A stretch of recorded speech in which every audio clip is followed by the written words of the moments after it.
Hi, welcome back. This is section 4.1, which is solving a 2x2 system by graphing. A 2x2 system is a system of two equations with two variables, right? So, such as this one right here. So we're going to be looking over the next couple of sections at ways of solving 2x2 systems. The very first one is graphing, and you'll note through this section that it's limited to how well you can draw a graph. You'll note the major limitations as I try to draw these graphs, and my straight lines on a whiteboard are terrible. They're never straight. So we'll see some limitations there, but you know, if I have a pencil and paper I can do better, and I can even do better than that when I have a graph paper, right? But up here on the board we're going to see about as bad as it gets, but that is the major limitation for this, which is why we're going to go on and do the next sections and talk about other ways to solve these. So first and foremost, I have a system right here. A solution to this system is an x and a y value that solves both of these equations, right? So for example, we might be asked, is the point 1, 2 a solution?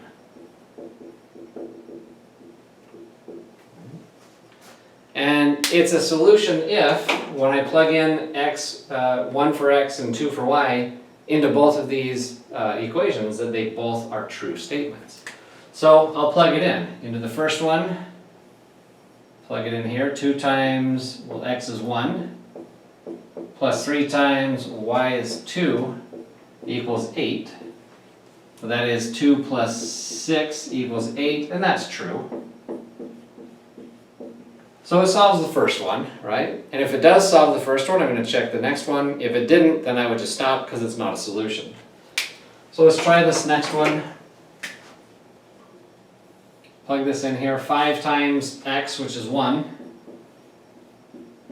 minus y, which is 2, is that equal to 3? Well, that's 5 minus 2 equals 3, and that's of course true. And so this is indeed a solution to the system. This point 1, 2 is a solution to both of those, therefore it solves the system.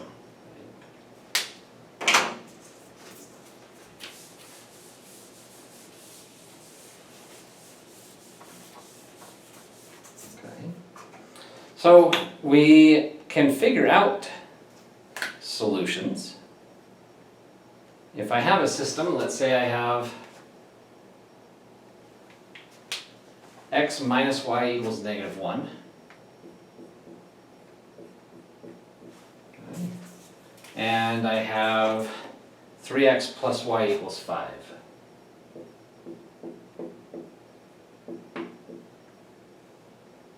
Okay. That's my system. 2 equations, 2 unknowns. I'm going to graph excuse me. I'm going to graph these, and wherever those 2 lines cross, that's the place where I have a solution, right? So if I graph the top one's easy to graph by finding my intercepts. If x is equal to 0, I would divide by negative 1 to find that y is equal to 1. So I have a point there. Right. If y is equal to 0, I have x equals negative 1. So I have that point there. Right. That one's pretty easy. I've graphed it. That's the first line, right? The second one I'm going to graph by changing it into slope-intercept form. So, because if I try to, you know, say what are my intercepts, and I say what happens when y is 0, I get this fraction right off the bat, and I don't really like that. So I'm going to change it. I'm going to subtract 3x from both sides.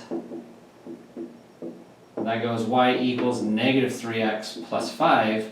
Now it's an mx plus b form. M is negative 3, where b is 5. So I know I have an intercept of 5, so 1, 2, 3, 4, 5. And if my slope is negative 3, that is negative 3 over 1, right? So I go down 3 and over 1, so down 1, 2, 3, over 1 here, right? And we're going to walk straight into the first one of these where my graph is just terrible. I can see it happening already. So let's put it in there though. I have this straight line, right? So again, my graph is terrible. This should intersect at this line, so or at that point. And again, I warned you, I'm sorry, I can't graph to save my life on these whiteboards, but that's what it should look like. And that's where my solution is at 1, 2. And I can always verify that. I can take 1, 2 and plug it into this first equation. X is 1, y is 2, then I get 1 minus 2 is negative 1. That's a solution. 3x is 3 times 1 is 3, plus another 2 gives me 5, so I indeed have shown that that is my solution. Right? Again, I apologize. I can never graph these. This is why I hate this section so much, and if I'm ever faced with a problem where it says solve this, graphing is the last thing in the world I would do. Because this was a super easy one, and I screwed it up. Alright, let's take a look at another one though, and I'll try to do my graph a little bit better. Let's look at the next guy here. X plus 3y.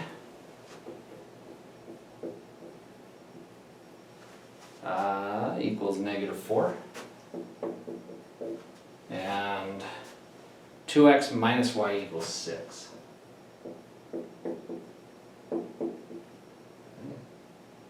In this case, the bottom one's easy to graph by using the intercepts. So I'm going to start there.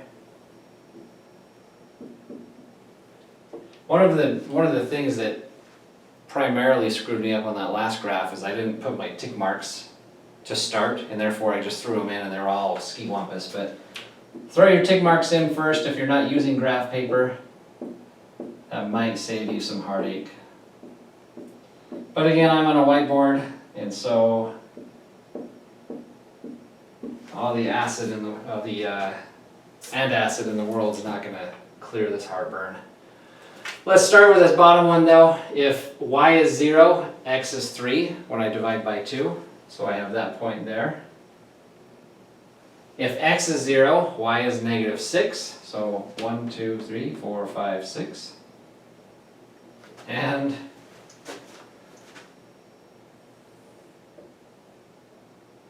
I sort of state, oh wow, well, I warned you. It's a crappy line and it's not ever going to get better.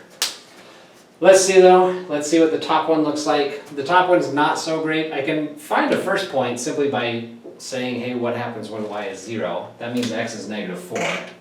So 1, 2, 3, 4. But my other intercept is not great. It's still usable. I can divide by 3 and I get negative 4/3, right, which is down here somewhere. But rather than doing that, I'm going to turn this into y equals mx plus b. So this guy, x plus 3y equals negative 4. I'm going to start by subtracting x. And I get 3y equals negative x minus 4. And if I divide by 3, right, I've got this y equals negative 1/3 x minus 4/3, right? Which is still not great. It's still not the easiest thing to graph. I still have this intercept of negative 4/3, which is, I mean, it's right here. I can use it. But it might be easier just to scoot back up to this problem and say, hey, throw in, like, say, y equals 1 and figure out what happens. And if I do that, let's do the math there. If y is 1 into the first equation, then I have x plus 3 times 1 equals negative 4. Well, that's x plus 3 is equal to negative 4. And if I subtract 3, then I get x equals negative 7, which is more useful to me. I said y was 1, x is negative 7, so that's 1, 2, 3, 4, 5, 6, 7, and when y is 1. Right? And you can see any one of these, right? I mean, these three guys are all in a line. So I have this line right here, and I have a solution here, right? which again, because of my superior awesome drawing abilities, I can't tell where that is, right? I'm sorry, I suck, but that's my solution somewhere in here. It looks like probably there at 2, -2. Right? I hope so. But I can try that in here and I can see, well, if x is 2 and y is -2, does this solve this? So let's plug it in and see. If it solves it, great. If not, I'm back on the drawing board, literally, and starting over on this crappy drawing. But if x is 2 and y is -2, does that equal -4 for my first equation? Well, that's 2 minus 6 is -4. That's promising. That's a solution to the first one. Is it to the second one? Well, I have 2 times x is 2 minus -2. Is that equal to 6? Well, that's 4 plus 2 is equal to 6. Yes, it's a solution, so thank goodness that's my solution to this equation. 2, -2. Right? Now you see this is hard enough for me to get nice integer values, right? And to graph this appropriately.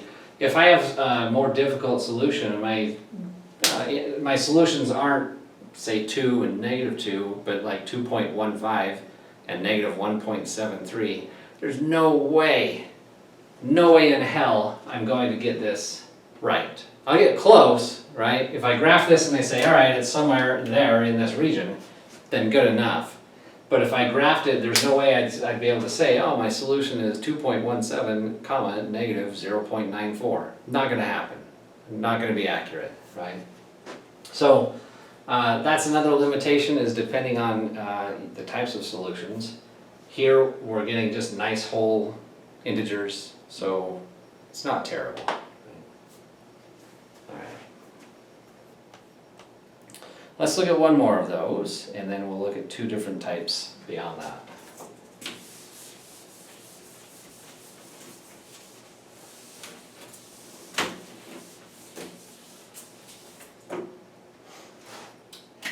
Let's say I want to graph, I'll just use the next one here, 3x minus 4y. Actually, I'm going to do this. 3x plus 2y is equal to 6, and 5x minus 2y is equal to 10. Okay. So if I graph the first one, I wrote these deliberately because they're easy to graph. Not that that's going to make my graph any better.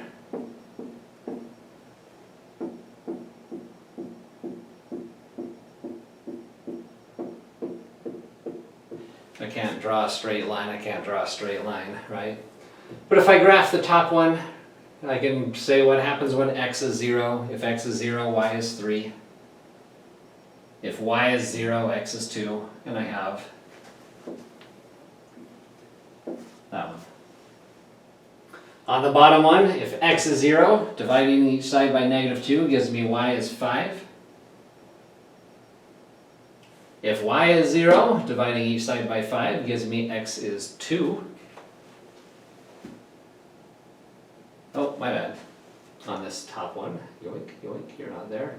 If x is 0, I'm dividing by -2 to get -5. So 1, 2, 3, 4, 5 down here. And dividing by 5 gives me x equals 2. And in fact, oh, look at that one. It's the same point right there. So that one was fairly easy, thank goodness, because if I had to draw another straight line out here that met, I would never do it. Right? That's it. That's solving this by graphing. Literally, you're just throwing 2 lines on a graph, picking out the point where they meet and saying, oh, there it is. Right?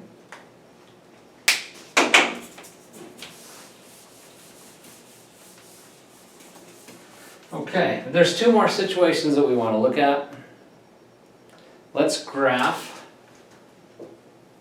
y equals 3/5 x plus 1 and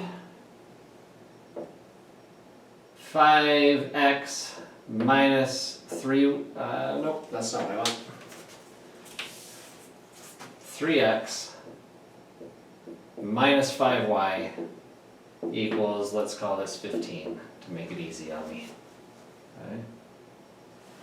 This top line is y equals mx plus b. You should know how to graph that.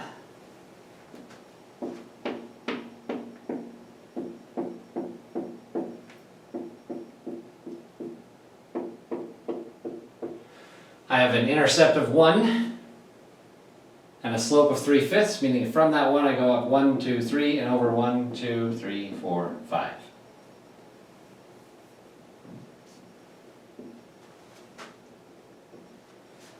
There's my first line. Okay. The other one is easy to graph in by finding the intercepts. If x is 0, divide by -5, and I find that y is -3. If y is 0, I divide by 3 to find x is 5. 1, 2, 3, 4, 5. And if I draw this line, again, I'm sorry that I cannot draw a straight line to save my life, but these two should look parallel, because they are. And two parallel lines never meet. Okay? And therefore there's no solution here.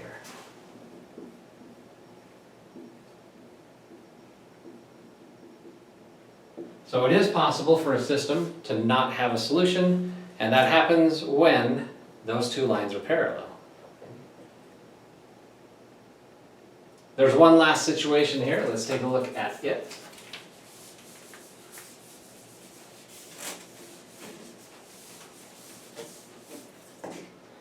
And I'm going to still the books. Let's graph y equals -3/5 x plus 2.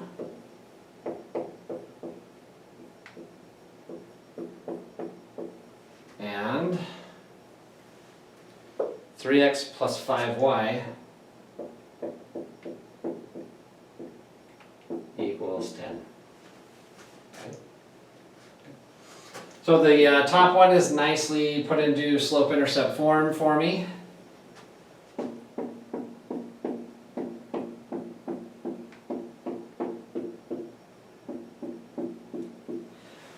So it's a intercept of 2, so I have that here. Slope of -3/5, which means from this 2 I go down to -1, 2, 3, and then over 1, 2, 3, 4, 5. Okay. And I have that line. If I graph the second one by finding the intercepts, if x is 0, divide each side by 5, I get 2. That's that same point, so it looks like that's my solution. Continue the drawing though. If I allow the y to be 0 and divide by 3, I get x equals 10/3. Right? And 9/3 is 3, so that's like 3 1/3 if you want. But that's 1, 2, I'm going to cheat just a little bit here. 1, 2, 3, and then just a little bit more, and in fact, that point is on the same line as well, right? And if I graph this, then I get the same line. And you would find that if you put the second one into slope-intercept form, or if you put the top one into standard form, you in fact have the same line twice, right? And in this case then, there are infinite solutions. Because that entire line is a solution, right? Any point on one of these lines is also on the other line, therefore the entire line is your solution. And so that's our other scenario, is that we could potentially have an infinite number of solutions. That's not to say that everything is a solution, just that line, right? Once you step off that line again, you're not a solution, but that line has infinitely many places that are on both lines. All right, that's it for this one. Thanks, and I'll see you for 4.2.